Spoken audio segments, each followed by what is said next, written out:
ಯಾಲ್ welcome to my day 13 video. ನಾನು ನಮ್ಮೂರಿಗೆ ಜಾತ್ರೆಗೆ ಅಂತ ಬಂದಿದ್ದೆ.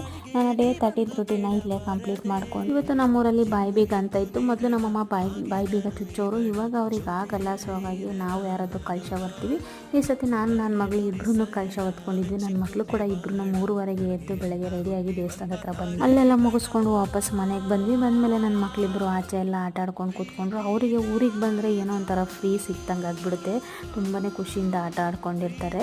ಹಾಗೆ ನಮ್ಮಮ್ಮನ ರಂಗೋಲಿನ ಪ್ರತಿ ಸಲ ಬಂದಾಗಲೂ ರಂಗೋಲಿ ಎಲ್ಲ ಹಾಳು ಮಾಡಿ ಹೋಗ್ತಾರೆ. ನಮ್ಮಮ್ಮ ಅವ್ರ ಕೈಗೆ ಸಿಗಬಾರ್ದು ಅಂತ ಎಲ್ಲೆಲ್ಲ ಎತ್ತಿರ್ತಾರೆ, ಆದರೂ ಅವ್ರಿಗೆಲ್ಲ ಹುಡುಕೊಂಡು ಎಲ್ಲ ಹಾಳು ಮಾಡ್ತಾರೆ. ಇವತ್ತು ಯಾವುದೇ ಥರ ಜ್ಯೂಸ್ ಮಾಡಲಿಲ್ಲ. ಹಾಗೆ ಹಸಿ ಕರ್ಬೇವಿನ ಸೊಪ್ಪು, ಒಂದು ನೆಲ್ಲಿಕಾಯಿನ ತಿಂದು, ಜೊತೆಗೆ ಸ್ವಲ್ಪ ಪಲಾವು, ರಾಗಿ ಅಂಬಲಿ, ಹಾಗೆ ಸ್ವಲ್ಪ ನೈವೇದ್ಯಕ್ಕಿಂತ ಬಾಳೆಹಣ್ಣಿನ ರಸನ ಮಾಡಿದ್ರು. ಅದನ್ನು ತಿಂದು ನನ್ನ ತಿಂಡಿನ ಕಂಪ್ಲೀಟ್ ಮಾಡಿಕೊಂಡು ಬೇಗ ಇದ್ದಿದ್ದರಿಂದ ಮಕ್ಕಳನ್ನು ಮಲಗಿಸಿ ನಾನು ಕೂಡ ಮಲ್ಕೊಂಡೆ. ಮಧ್ಯಾಹ್ನ ಯಾವುದೇ ಥರ ವೀಡಿಯೋ ಮಾಡಲಿಲ್ಲ. ಹಾಗೆ ನೈಟ್ ಊಟಕ್ಕೆ ನಮ್ಮಮ್ಮ ಒತ್ಸಾವಿಗೆ ಮಾಡಿದ್ರು. ಊಟ ಎಲ್ಲ ಮುಗಿಸ್ಕೊಂಡು ಸ್ವಲ್ಪ ಆಯಿಲ್ ಮಸಾಜ್ ಮಾಡಿಸ್ಕೊಂಡೆ. Thank you.